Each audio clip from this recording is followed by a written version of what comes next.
Ukraine has turned the Zaporizhzhia theater into a dual battlefield, one of open combat and another of covert sabotage. Deep behind Russian lines, partisan networks are actively disrupting command, logistics, and elite units, creating a persistent threat that extends far beyond the front line, according to RFU News media outlet.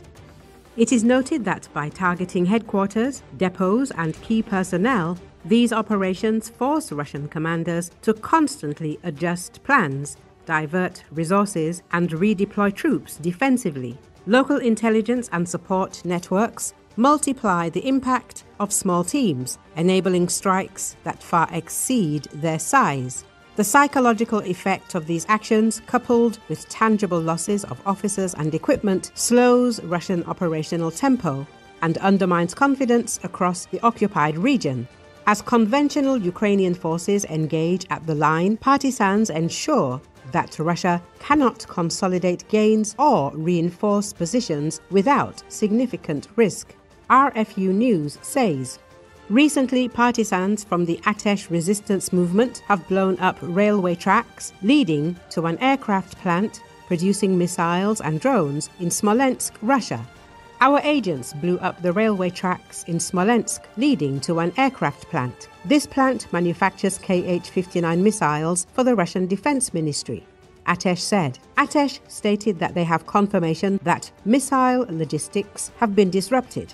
The plant produces missiles, drones, and other equipment.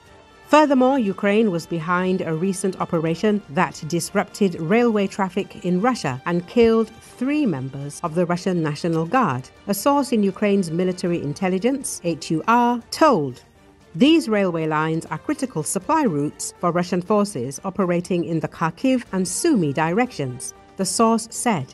HUR and the Special Operations Forces reportedly carried out a uniquely complex operation that halted traffic on the Oryol-Kursk railway line in Russia. Russian railway personnel found unidentified mines on the Maloarkhangelsk Glazunovka section. A specialized engineering unit from Russia's National Guard was sent to the site, but an explosion went off during demining, killing 3 soldiers and seriously injuring another, according to the source. The blast halted train service in the area. Oryol-Oblast Governor Andrey Klychkov also confirmed the incident. In a separate incident, another explosion targeted the Saint Petersburg Pskov railway line near the Stroganovo Mshinskaya section. According to the source, the attack derailed a locomotive and destroyed fuel tankers filled with fuel. As a result of the damage to these rail lines, Russia will face serious logistical challenges, which will significantly impact its ability to conduct offensive operations against Ukraine's forces, they added. Ukrainian forces and pro-Ukrainian partisan groups have repeatedly targeted Russian railway and energy infrastructure through sabotage operations and drone strikes.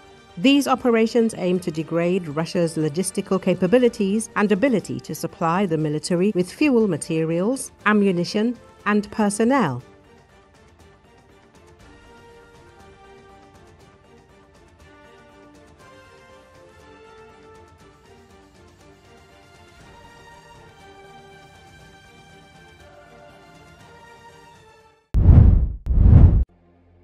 U.S. President Donald Trump used his address at the United Nations General Assembly on Tuesday to reiterate his views on global security, migration, climate policy, and the role of the UN, while calling for stronger cooperation from allies.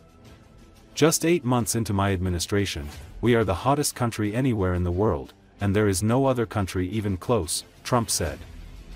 According to Associated Press, turning to the UN, he questioned its effectiveness. What is the purpose of the United Nations? The UN has such tremendous potential. The UN has such tremendous potential. I've always said it, it has such tremendous potential, but it's not even coming close to living up to that potential for the most part, at least for now. All they seem to do is write a really strongly worded letter and then never follow that letter up.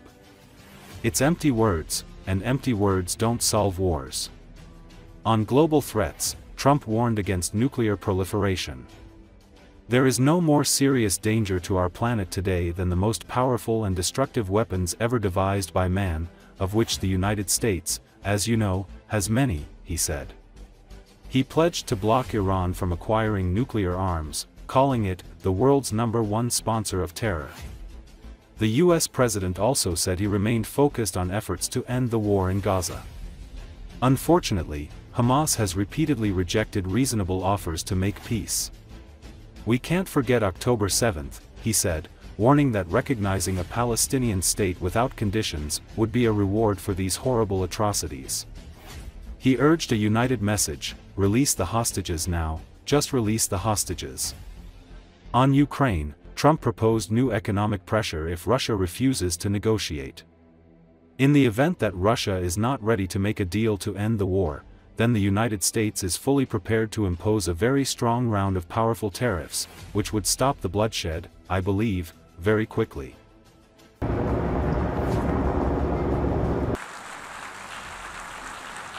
Just 8 months into my administration, we are the hottest country anywhere in the world, and there is no other country even close. What is the purpose of the United Nations? The UN has such tremendous potential. I've always said it. It has such tremendous, tremendous potential, but it's not even coming close to living up to that potential.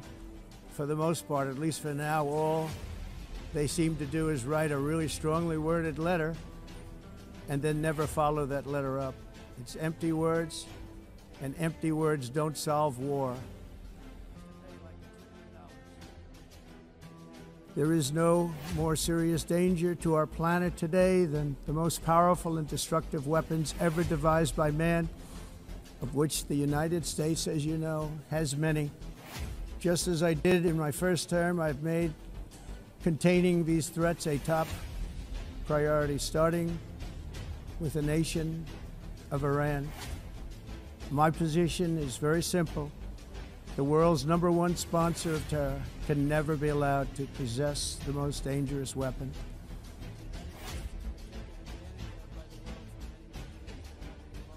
As everyone knows, I have also been deeply engaged in seeking a ceasefire in Gaza. Have to get that done. Have to get it done. Unfortunately, Hamas has repeatedly rejected reasonable offers to make peace. We can't forget October 7th, can we? Now, as if to encourage continued conflict, some of this body is seeking to unilaterally recognize a Palestinian state. The rewards would be too great for Hamas terrorists for their atrocities. This would be a reward for these horrible atrocities, including October 7th, even while they refuse to release the hostages or accept a ceasefire. Instead of giving to Hamas and giving so much, because they've taken so much, they have taken so much. This could have been solved so long ago. But instead of giving in to Hamas's ransom demands, those who want peace should be united with one message: release the hostages now. Just release the hostages now.